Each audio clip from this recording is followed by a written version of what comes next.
New York City Educators for Palestine are planning a Palestine teach-in for kids as young as 6 years old, and they're doing it on Martin Luther King Jr. Day. Beyond the appropriation of Martin Luther King Day for Palestinianism, you've got to see what they're actually teaching.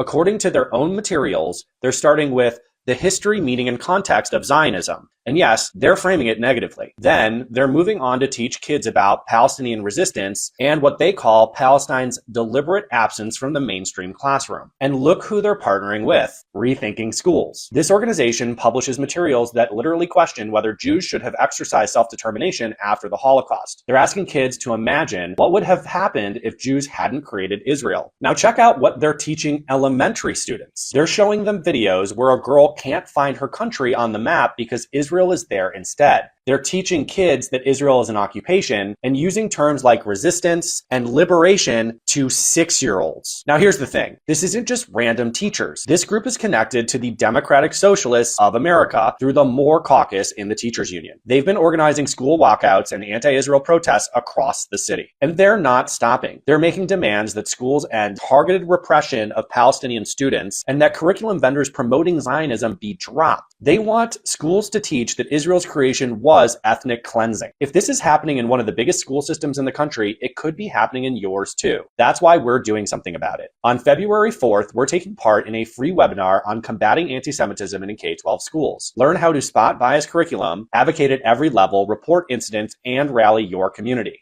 Largest teachers union in America just voted to cut ties with the ADL. So basically, we can't teach the Holocaust anymore. We can't talk about why it's wrong to hate Jews anymore, but we can scream globalize the Intifada, and we can have encampments that block Jewish students from class and deactivate key cards of Jewish professors. All of that is totally fine and good in this country, but God forbid we teach that it's not okay to hate Jews in our schools.